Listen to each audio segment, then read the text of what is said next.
So for this tutorial, there's actually two main jobs that we're focusing on. We fly to Hawaii and shoot an incredible resort on the coast of the Big Island. We're going to do interiors, exteriors, and we're even going to do aerials in a helicopter, and I'm going to show you all the techniques I use to shoot a hotel like that. Not only are we going to photograph a hotel, but you're going to accompany me on a real job where we travel to Mexico and work for a real client shooting an incredible house on the Caribbean coast.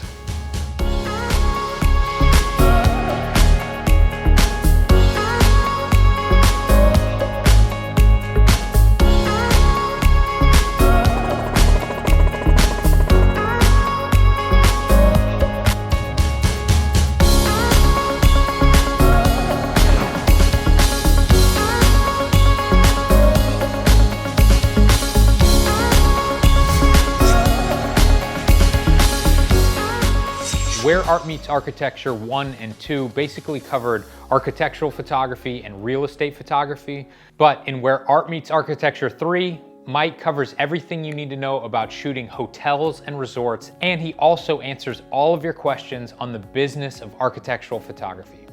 So when you're shooting a large hotel, there is so much ground that you have to cover. You've got to shoot the lobby, which can be huge and intimidating. You've got people walking in and out of the shot. It can be very difficult to pull that photo off. You've got to shoot the amenities, you've got to shoot the pool, you've got to shoot the beach. You've got to shoot all the different room types, and you have to shoot the restaurants, and you have to shoot the conference center. And depending on the size of the hotel, this could be upward of 10, 15, 20, 30, 50 shots even. With so much ground to cover, these jobs can take a ton of time. We're going to walk you through step by step how we shoot all the different room types so you'll better understand how to photograph an entire hotel from the ground up. So when we first came into this room, and I was trying to find the right composition, the closet door here, there's actually 4 of them. We took 2 or 3 of them out. You could not put the camera behind the door because they're locked in there. So what we had to do, we called the maintenance guy, he came up, he unscrewed all the hinges for us and everything.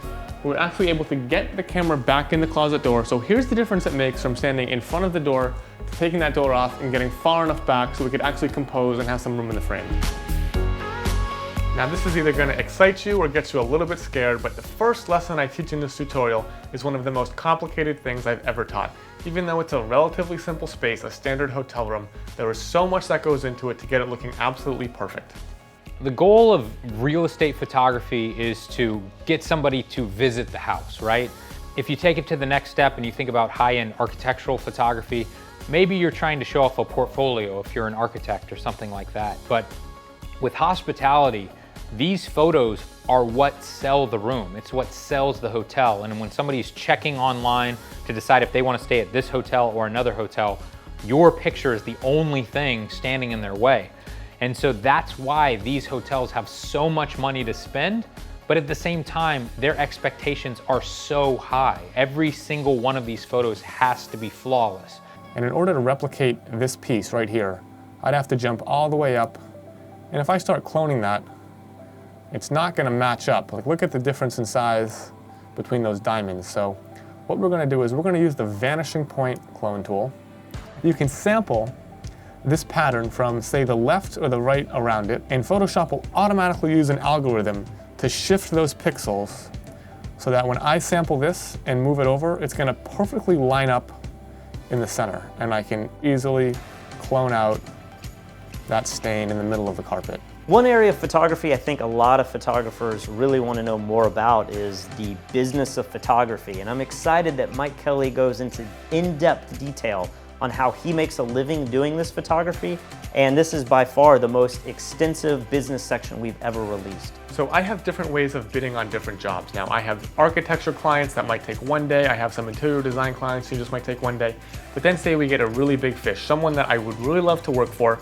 There's a lot of money on the line and there's a lot at stake. Well, I'm going to show you exactly how I put together quotes for all those different clients, from the simple day rate architectural jobs all the way up to hotels, resorts, and advertising work.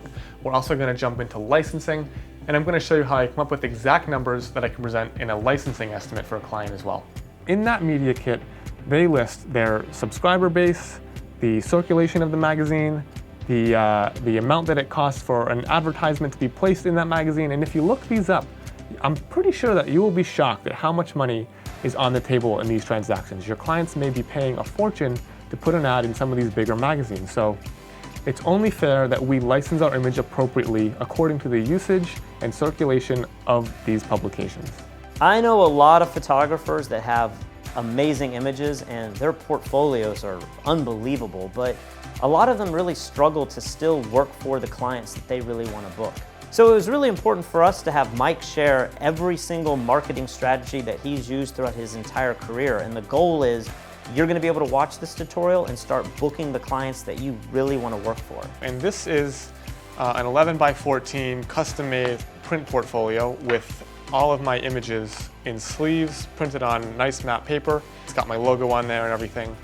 And these are basically the evolution. We've gone from like that scattershot approach of email blasting to walking into a place to narrowing it down further and further to maybe sending 20 or 30 very directed catalogs or books to potential clients. And now this is the next evolution of that, and this is what I bring when I'm going to actually meet with a potential client. It's really easy to sit in a studio and just talk hypothetically about business and marketing, but Mike wanted to take it a step further than that and actually take you on a real paying photo shoot. So we packed up and went to Mexico with Mike to shoot this incredible house on the water. And Mike takes you through the entire process of bidding, to preparing, to shooting, and then we come back to the studio and Mike takes you through every single picture that he actually took and delivered to the client. So you're not seeing just the best 2 or 3 images from the shoot, you're seeing every single photo that was delivered. I was recently hired to come down here to Playa del Carmen on the Mayan Riviera to shoot one of the most expensive houses ever sold in the area. This is an incredible home, one of the best that will go in my portfolio.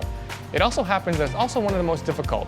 This house is about 13,000 square feet, set right on the coastline with amazing turquoise and blue water, crystal clear blue sky. Everything about the setting is just incredible.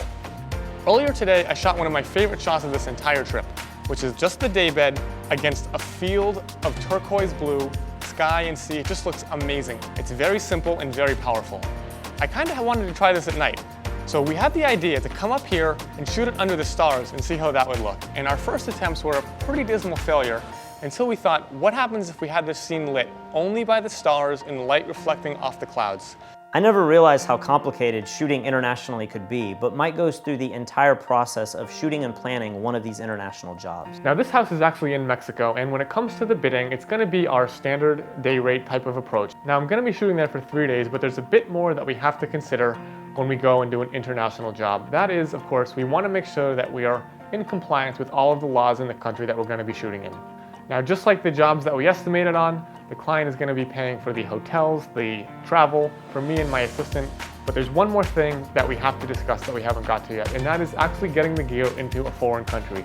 In this tutorial, Mike shares just how important personal projects have been to his success in the last few years. You probably know that Mike started out in real estate photography and moved up to architectural photography, but now he's shooting commercial work all around the world, and he can attribute all of this success to these personal projects. One of the first personal projects that I ever did was photographing the architecture of Iceland. Now, Iceland has amazing architecture, very unique compared to anywhere else in the world, and I thought it might be pretty good to get some new portfolio material to go shoot something that I'd love to be hired to shoot. I'm actually going to take a little bit of a gamble here, and I spent about half of my entire net worth, which was, in hindsight, was a crazy move, to go create the images without getting paid, keep in mind, that I really wanted to be creating for my dream clients. And I would say that personal project was one of the best decisions I've ever made in my photographic career. Just like all of the tutorials that we produce, this is a digital download, which means you can instantly purchase it, start watching it immediately. And because these files are unlocked, you literally can put this on any device, your mobile device, your phone, your TV, your computer, or your laptop. So not only am I going to take you on location to this hotel, but I'm going to give you all the files that I'm going to work on as well. You'll be able to follow along on your own computer so you can see how all of my adjustments affect the image right in front of you. So if you're one of those people who learns best by following along, this tutorial is going to be perfect for you. We teamed up with Mike to create a secret Facebook group for anyone who has purchased Mike's tutorials. So if you're interested in hearing from other photographers in your field, around the country and around the world, and being able to communicate with Mike himself if you have questions, you're going to have access to this group the second you buy this tutorial. Over the last couple years, we've produced funny, informal, behind-the-scenes videos on exactly how we make these tutorials, and this one is no different. You're gonna follow us along with Mike Kelley, and I have no doubt you're going to enjoy seeing what goes into producing these tutorials. So the idea for this is that you're gonna stand over here with a walkie-talkie, Yep. and you're gonna yell at Adam. Yeah, I'm gonna scream and it's gonna carry across the water. He's gonna light the building how? Because you can't strobe. Yeah. The Pro Photo remote Yeah. will reach across 2 miles of ocean. Yes. Because I'm not gonna use the trigger. I'm gonna have a 2-second exposure. Oh, no And I'm pop. gonna say, breaker, open the flash. And I'll open the trigger and then he'll do the flash. And we shouldn't be revealing all these secrets in the behind the scenes. I will give you a fair warning that this tutorial was made with professionals in mind. I'll go as far as to say, if you're just getting into this genre of photography, don't even bother buying this tutorial because it's going to be so over your head. You may want to start with Where Art Meets Architecture 1 or 2. But if you're already in this genre, if you're doing this professionally, this is the tutorial that you've been waiting for. Mike does not hold anything back.